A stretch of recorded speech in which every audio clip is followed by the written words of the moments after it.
Good morning, good afternoon, good evening, whatever it happens to be while you're watching. So, a little piece came out today that I think completely dropped under the radar, and it is something that's quite huge in my world, so I figured I'd share. But before I get to the piece, I got to give you a little background and history just to catch you up to speed so you can see the enormity of what this actually entails.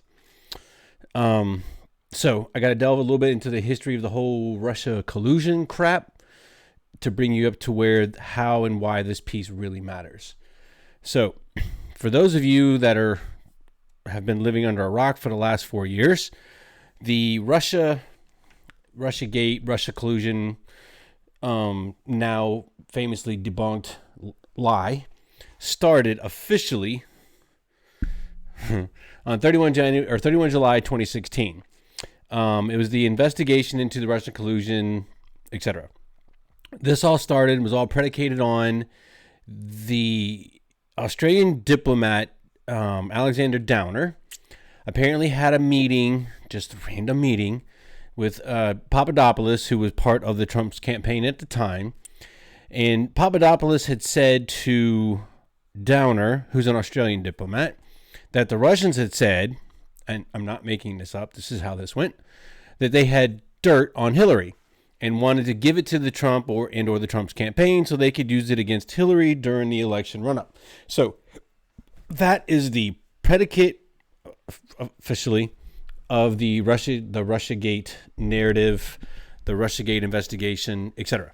So that's how this whole thing started. So what was the dirt that the Russians allegedly had on Hillary? The dirt was the emails that were gained by the hack of the DNC server. Yes, there's a lot of air quotes in this because I'm regurgitating what the narrative is. So the allegations that predicated the whole Russia collusion investigation was that the Russians had hacked into the DNC server, had a bunch of Hillary's emails, and were wanting to give it to Trump and or the Trump's campaign in order for them to use against Hillary. That was the whole basis. That was the whole Russia involvement in our that was the narrative anyway, in the 2016 election. So for those of you that don't know, you have to ask a question, how do we know that the server was hacked? And that's where those emails came from. So there was a company called CrowdStrike that was hired by the DNC to investigate the hacking. That DNC server has never to this day been examined by any forensic personnel that are employed by any U.S. agency whatsoever. And I'm talking FBI, CIA, DIA, any of the alphabet soups. Nobody has investigated forensically that server. As a matter of fact, the story is nobody knows where the server is physically even located at this point in time. It just magically fucking disappeared. So, I wanted to bring your attention to a couple things. So, just so you know, I'm not talking, straight on my ass and all that good fun stuff. So, this is a story that came out in The Week, theweek.com. This came out in June of 2019. When did the investigation start? The FBI began probing the Trump's campaign to Russia on July 31st, 2016, based on a learning tip from the Australian government. 2 months earlier, Trump foreign policy advisor George Papadopoulos had told Australia's top diplomat in London over drinks that the Russian government had dirt on the Democratic presidential candidate Hillary Clinton and might release the information to help the Trump campaign. The diplomat, Alexander Downer, that's the Australian diplomat, thought Papadopoulos was too young and inexperienced to have any real influence in a presidential campaign, but notified his superiors. When WikiLeaks began releasing hacked emails from the Democratic National Committee on July 22nd, the Australian ambassador to the U.S. informed officials of what Papadopoulos had said. Days later, the FBI opened a counterintelligence investigation codenamed the Operation Crossfire Hurricane. So that was the official story of why the whole investigation started. That's the lie, because it's a lie. But anyway, that's the official story. That's how this whole thing started. So I'll bring your attention to another article. So this is from The Hill. This is from January 4th, 2017.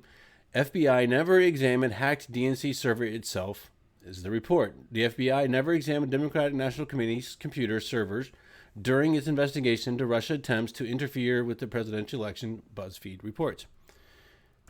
I'm going to read that again. The FBI never examined the Democratic National Committee's computer servers during its investigation into Russian attempts to interfere in the presidential election, BuzzFeed reports. The DNC had several meetings with representatives of the FBI Cyber Division, its Washington, D.C. field office, Department of Justice National Security Division, and the U.S. Attorney's Office, and it responded to a variety of requests for cooperation, but the FBI never requested access to the DNC's computer server. So the entire investigation conducted by the FBI and other entities was launched, according to the official narrative, based on a hack of the DNC server. That hack was determined to be a hack by a company called CrowdStrike. So who's CrowdStrike? CrowdStrike was co-founded in 2011 by Dmitry, I'm going to butcher this name and I apologize, Alperovich and George Kurtz. They are headquartered based in Sunnyvale, I believe it is, California. So, bring your attention to another article. So this is from the Daily Caller. It was done in June 24th, 2017.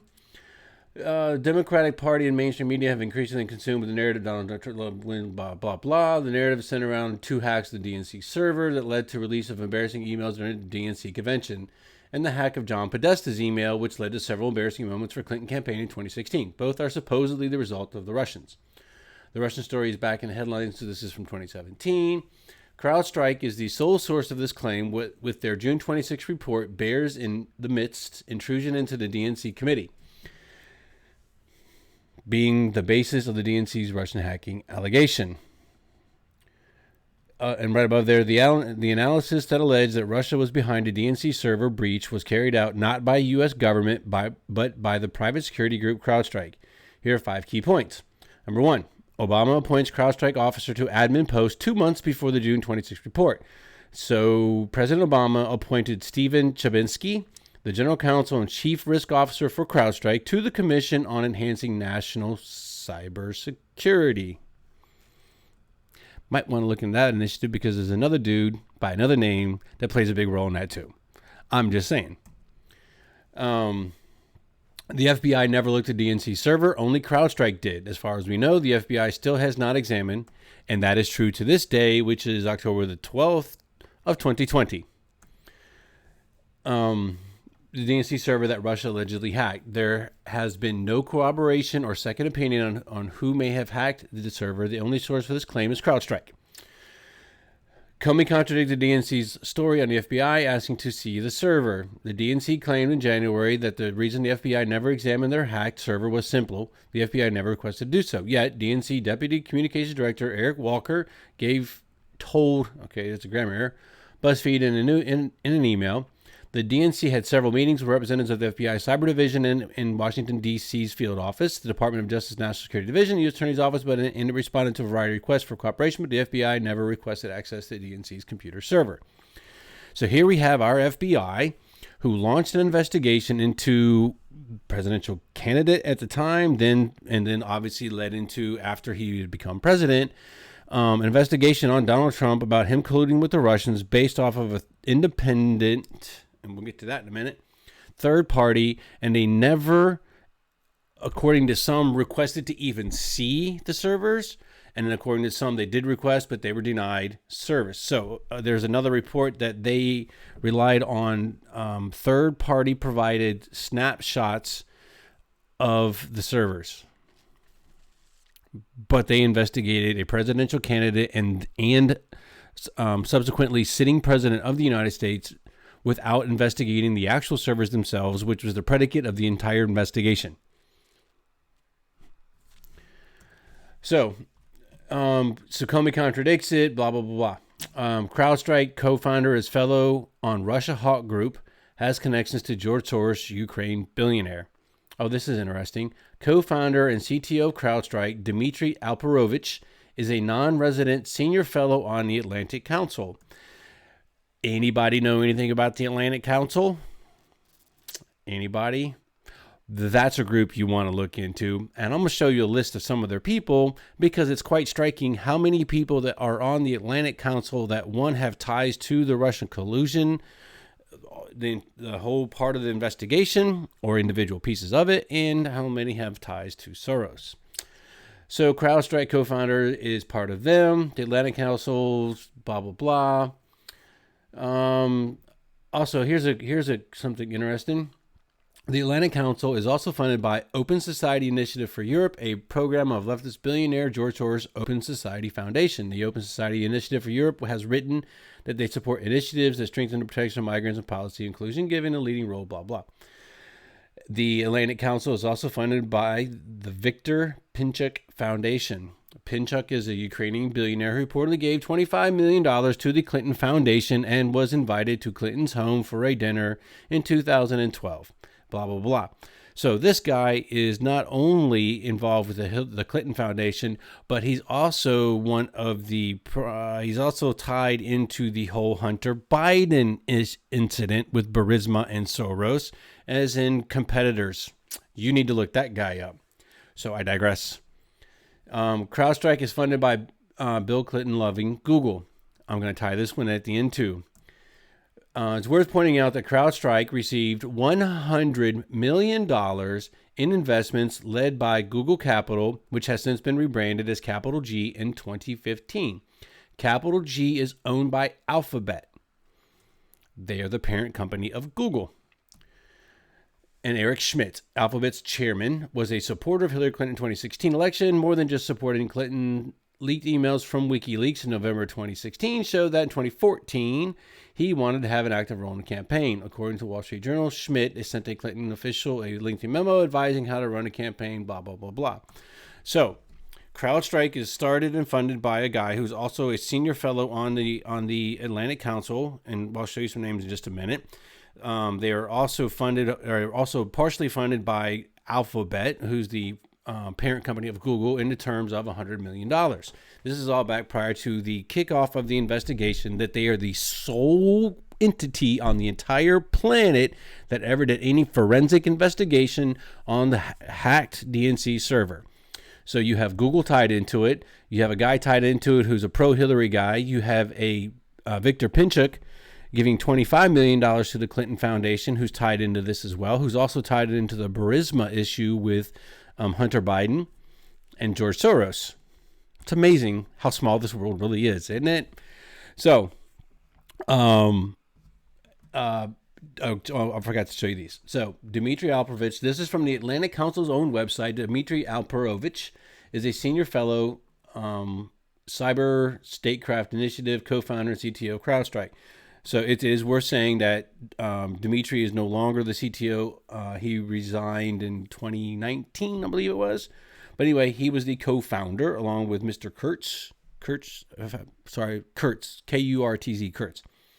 So he sits on the Atlantic Council. So let's go back to so this is the current board of directors of the Atlantic Council. Chairman is JFW Rogers, President CEO Frederick Kemp. James L. Jones. He's tied into this whole thing too. Look him up. Executive Chairs Adrian Arsht, Stephen J. Hadley. Vice Chairs is Robert J. Abernathy, Richard Elderman, etc., etc., etc. Treasurer, Directors. So there's a whole bunch of names here. You need to look into these names. There are several of these that are involved with the whole Russiagate, Russia collusion crap. So one name I wanted to bring to your attention, I'll bring a couple to you. James A. Baker. Leon Panetta, Colin Powell, Condoleezza Rice, George Shultz. Those names ring bells with you? Lifetime directors right here. Carol Edelman. She's married to Ken Edelman, who's also involved in a, I'll say, nefarious role in the whole Russiagate collusion crap. So anyway, you should go through this because there are a bunch of more names. I'm just shortcutting this due to time, but there's some names you really need to be interested in looking into if you don't know what's going on with the Atlantic Council. So, DNC's hacked, CrowdStrike investigates, claims Russia did it. Russia says they have the dirt, want to give it to Papadopoulos. And therefore, we're into the Russia collusion hoax, conspiracy theory, debunked lie investigation. Quite interesting. There's the president of CrowdStrike, a gentleman by the name of Sean Henry, was a former FBI assistant deputy director who served under no one other than Robert Mueller. So at the time of all this going down, prior to the kickoff of the Russia investigation and the subsequent Mueller investigation, Sean Henry was the president of CrowdStrike. Sean Henry was called in front of one of the congressional committees and was placed under oath. And this was all behind closed doors. This was in 2017. This testimony did not actually surface or become unclassified until December or in 2019. So what does his testimony reveal? Well, let's go take a look. So hidden over 2 years. This was from Real Clear Investigations. This came out, where'd it go? I lost the date. I'm sorry. Anyway, it came out, May 13 of 2020. I'm sorry. By Aaron Mate. CrowdStrike, private cybersecurity firm. You get the background, right? CrowdStrike President Sean Henry's admission under oath in a recently declassed December 2017 interview before the House Intelligence Committee raises new questions. Oh, by the way, that's the committee that Adam Schiff chaired, and we all know what happened with him.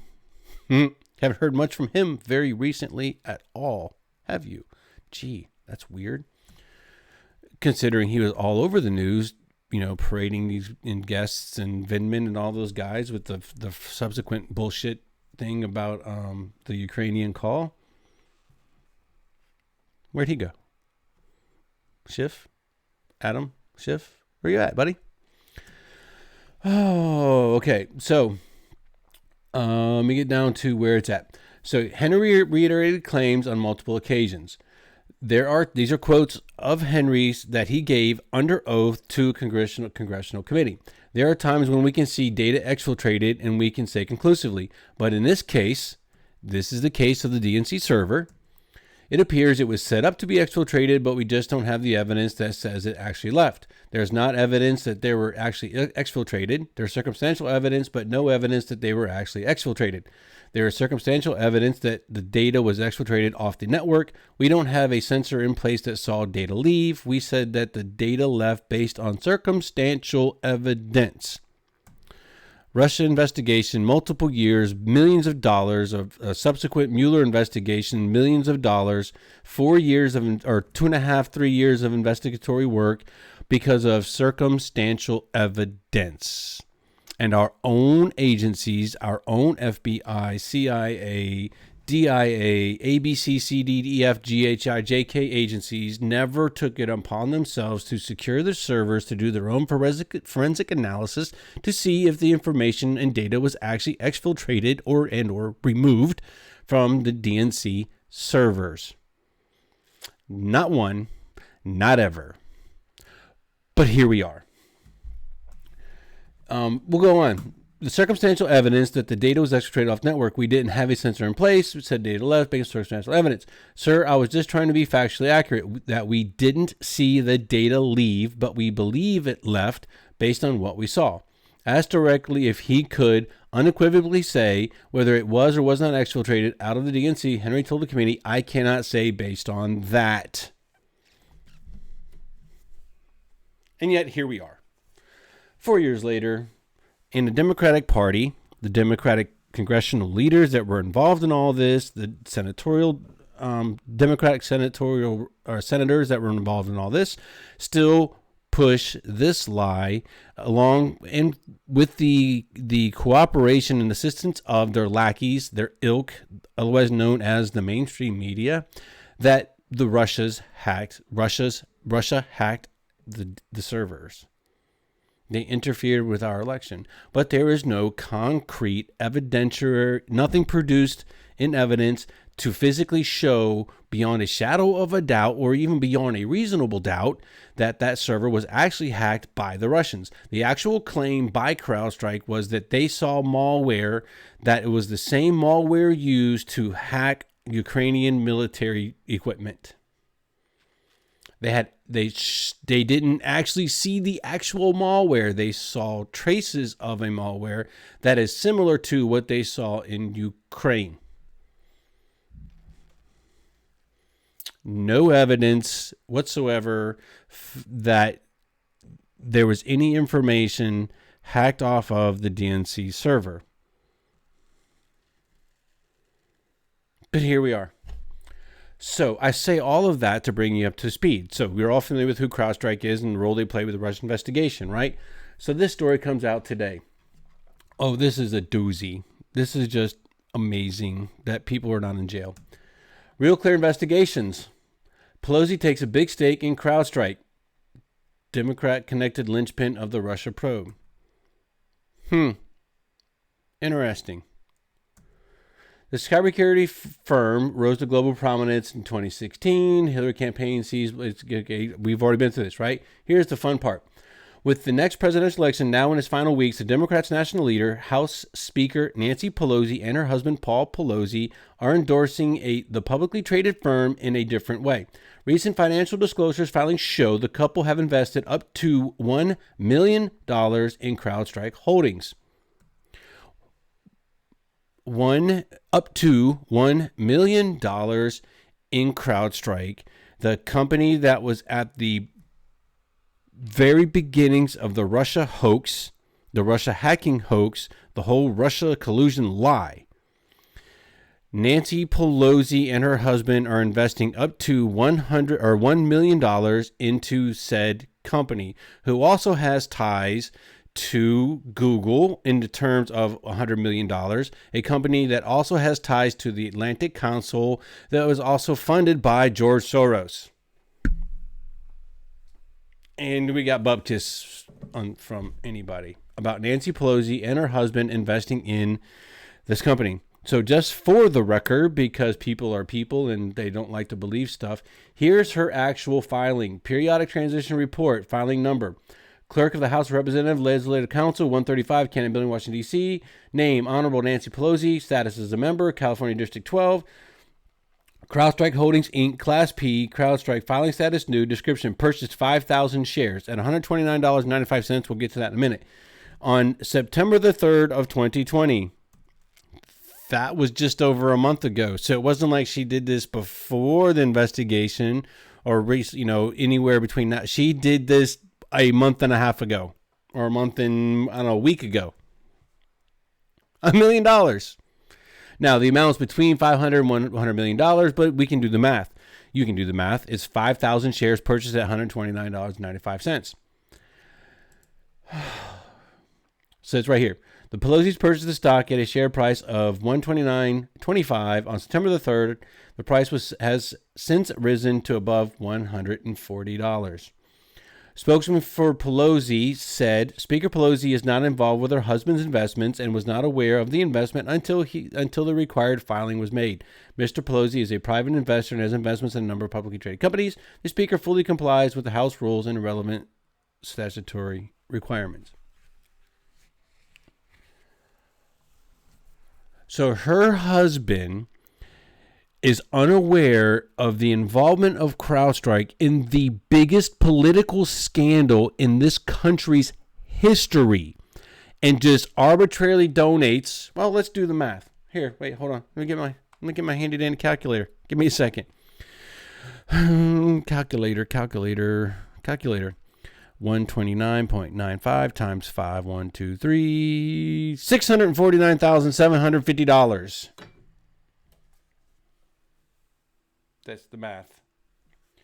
That Nancy Pelosi's husband invested into a company, and they're trying to say he had no idea. Nancy would never have said anything, even though the guy could have picked up any newspaper, watched any news, read any news article, watched any TV broadcast of any news station anywhere in the country for the last 4 fucking years, and would have seen the name CrowdStrike. But it's all above board because she did the filing. And people wonder why people think that there's a 2-tier justice system in the United States. I'm just saying. Pelosi's sizable investment in CrowdStrike into $600 and some odd $1,000 we just saw could revive scrutiny of the company's involvement in Trump-Russia saga since the Democrats' 2016 election loss.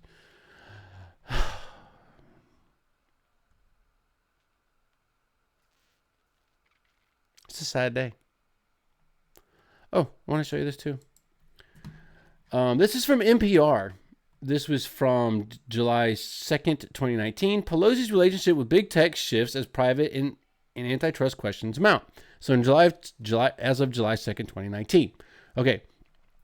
Has been leaving Facebook CEO hanging, blah, blah, blah. This goes into a bunch of crap. So I wanted to get to...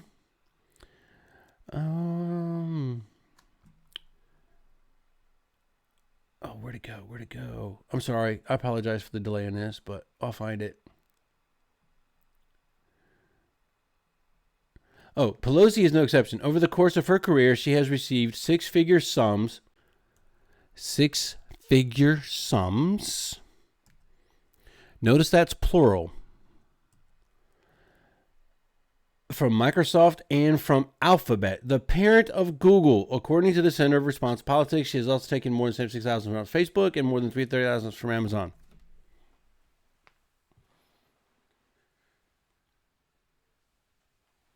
So Alphabet gave $100 million to CrowdStrike, and Eric Schmidt, the person in charge of Alphabet at the time, was a big Hillary supporter to the point where he donated a lot of money to her and wanted to work on her campaign. CrowdStrike was also founded by a guy who's on the Atlantic Council that's funded by George Soros, and many other players in the whole Russiagate collusion hoax crap are members, senior fellows, etc. of the Atlantic Council. And Pelosi, in just a week ago, gave $600 some odd $1,000 in stock options invested into this company.